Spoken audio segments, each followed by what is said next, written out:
Today we're doing some Maryology. There's just something about Mary. I swear I didn't make that term up. Whereas in this course we've been doing Christology, the study of who is Christ and who is Jesus. Today's lesson is going to be on Maryology. It's a theological approach to what we know about Mary and what we believe about Mary. Mary.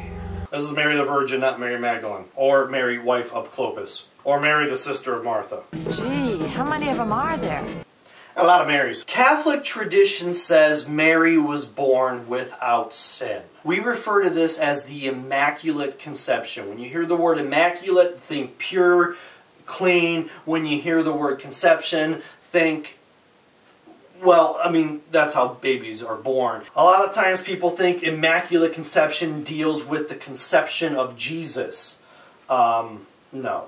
And the virgin birth. No. She is clean from sin. Clean from original sin. I like to understand sin using the original Greek word that was used in the New Testament that referred to sin as separation or alienation. And essentially what that definition of sin is that whenever you are hurting a relationship between you and another person, you and God, or even you and yourself, you're going against your nature or you're hurting yourself, you compromise your integrity, you do something to hurt your body. So sin always involves breaking down community, breaking down relationships. Mary was born free from that. Mary was born in communion with God. And so I want to look at that term Immaculate Conception, not from that negative type of description, born without sin, but more from an affirmative approach, full of grace. Grace.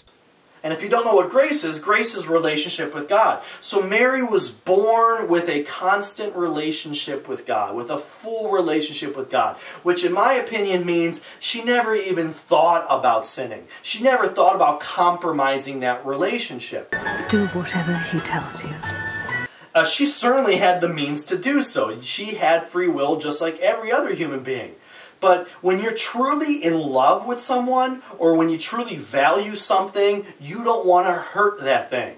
So when it came to temptation, she'd ask herself, why would I even consider that?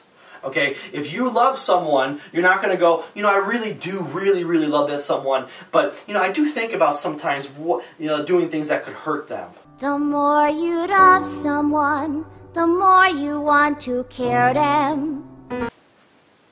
That's not love. So Mary really is kind of the opposite of Eve from the Adam and Eve story, because Eve, of course, is someone that gave in to sin, disobeyed God, and Mary valued God so much that she never considered sin. You mean to say that you're a daughter of Eve? I like to think of original sin more as original separation. We are born out of a relationship with God. We don't know who God is. And then when we get baptized, we become adopted sons and daughters of God. In other words, we are now in a community of God, and that original separation is gone. Mary was born in communion with God already. Therefore, she didn't need to be baptized. Arguably, Jesus didn't need to be baptized either, and John the Baptist does make a stink about that in one of the Gospels. If you're familiar with the Adam and Eve story, you know that a consequence of the original sin is death. Don't say that! Never say that! Goonies never say die! And Catholics have an additional capital T tradition involving what happens to Mary. Scripture never describes what happens to Mary. She's present in all 4 crucifixion scenes. Luke says she's present at the ascension of Christ when Jesus ascends into heaven, and she's present at the Pentecost event. Pentecost is what we refer to as the birthday of the church. It's when those tongues of fire come upon the apostles and they are inspired to go out. Well, she was there too. After that, Mary's never talked about in any of the epistles or in any of the Gospels. So what happened to her? Well, Catholics believe, and this is more of a Catholic exclusive, that she was assumed into heaven, body and soul. Like that. She's one of 2 people in heaven with a body. Elijah got a flaming chariot. She gets assumed into heaven. This is called the Assumption of Mary. Don't confuse the Assumption with the Ascension. Although technically they're the same things. The Ascension is Jesus going up, and Mary is her actual human body and soul assumed up into heaven. It's kind of the same thing, but in Christianity, we like to keep those as two separate words, just for clarity. We now have another A word associated with Mary, and this word is called annunciation. Annunciation is a variation of the word announcement, and this refers to the angel Gabriel, as we read in Luke chapter 1, announcing to Mary that she is going to be a mama. And then there's another miracle.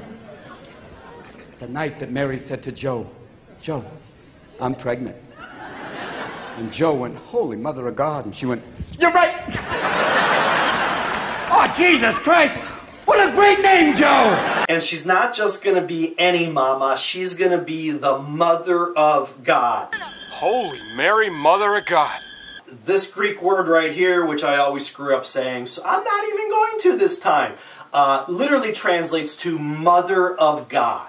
Now, that isn't literally God in the sense that Mary doesn't produce the Almighty Creator, because He's been existing now for all of eternity, and she is a creature of Him.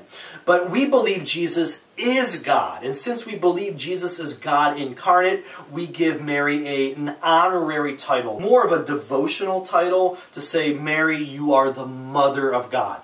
Incarnate, the mother of Jesus, who we believe is God. It's confusing. A lot of people mess it up, and I think there should come a point where maybe we just abandon that title because it's just too confusing. Mary, there's just something about Mary.